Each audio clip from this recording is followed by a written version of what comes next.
हाँ भाई, जिस किसी को खाना वगैरह खाना हो तो खा सकता है भाई। बस आधे घंटे रुकेगी और फिर चलेगी, ठीक है? बस के कंडक्टर की आवाज सुनकर सब लोग धीरे धीरे बस से नीचे उतरने लगते हैं।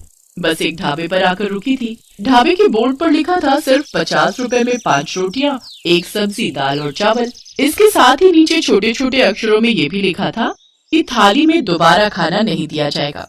सभी लोगों ने वो बोर्ड देखा तो बड़े खुश हो गए, क्योंकि सभी के हिसाब से बस 50 रुपए में इतना खाना कहीं नहीं मिल सकता था। बस में मौजूद लगभग सभी लोगों ने पैसे देकर खाने के लिए पर्ची कटवा ली और फिर सब लोग ढाबे के बाहर पड़ी बेंच पर बैठकर अपनी अपनी थालियों का इंतजार करने लगे।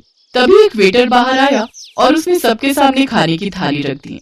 लेकिन जैसे ही सबने खाने की थालियों को देखा तो सबके चेहरों का रंग ही उतर गया। हैं? ये क्या है? इसे रोटी कहते हैं क्या?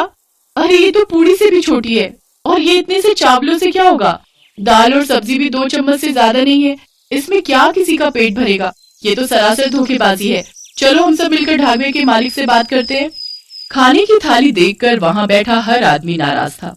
पेट भर खाने के नाम पर उनके साथ बड़ा ही भद्दा मजाक जो किया गया था। उन्हें जो थाली दी गई थी उसमें 5 रोटियां तो थी, मगर उनका आकार इतना ही था कि बस एक ही निवाले में एक रोटी खत्म हो जाए। सब्जी और दाल भी बहुत कम ही थी और चावल भी अचार की तरह सिर्फ स्वाद के लिए ही दिए गए थे। गुस्साए लोग ढाबे के मालिक को ढूंढने लगे।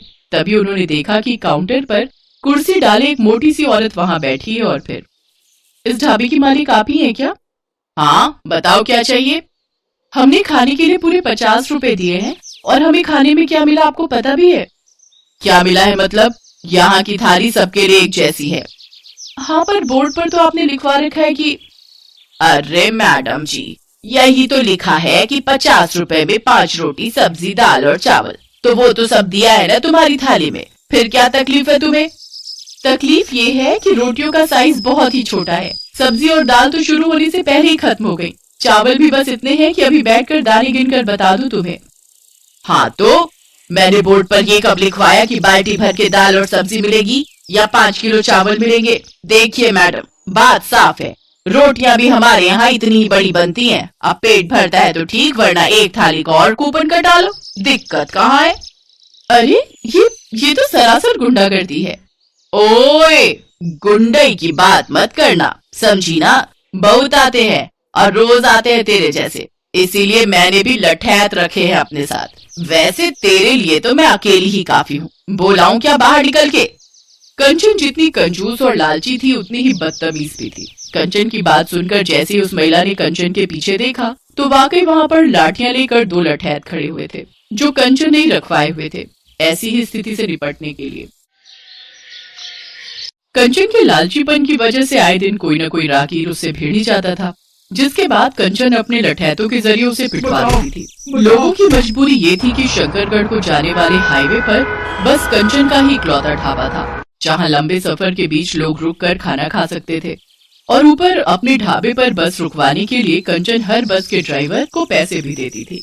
इसीलिए जानबूझकर बस का ड्राइवर और कंडक्टर कंचन के ढाबे पर अपनी बस रोक लेते थे और हर बार नई सवारियां कंचन की बेईमानी का शिकार होती थी। लेकिन फिर एक दिन, हाँ भाई, जिस किसी को खाना वगैरह खाना हो नीचे उतर कर खा ले, बस आधे घंटे रुकेंगे और फिर चलेंगे। भैया ये ढाबा ठीक तो है ना? हाँ हाँ, ऐसे क्यों पूछ रहे हो? नहीं मतलब मैं तो ये पूछ रहा था कि कहीं ये ज्यादा महंगा तो नहीं है। इतना कहकर बस का कंडक्टर सबसे पहले बस से उतरा और फिर कहाँ गायब हुआ किसी को पता नहीं चला। और फिर कंडक्टर की बात पर भरोसा करके रमन भी अपने बेटे के साथ बस से नीचे उतरा और सामने लगे बोर्ड को पढ़ने लगा। 50 रुपए में 5 रोटी, सब्जी, दाल और चावल, उसी थाली में दोबारा खाना नहीं दिया जाएगा।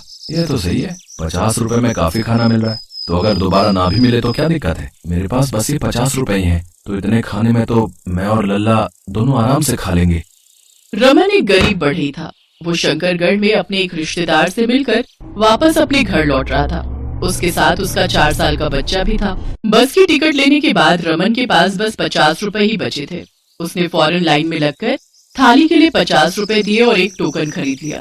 अब रमन और उसका बेटा एक पुरानी बेंच पर बैठकर अपनी थाली का इंतजार करने लगे। लेकिन थोड़ी ही देर बाद जब उनके सामने खाने की थाली आई तो वो हैरान रह गए। अगले 2 मिनटों तक वो थाली को देखता ही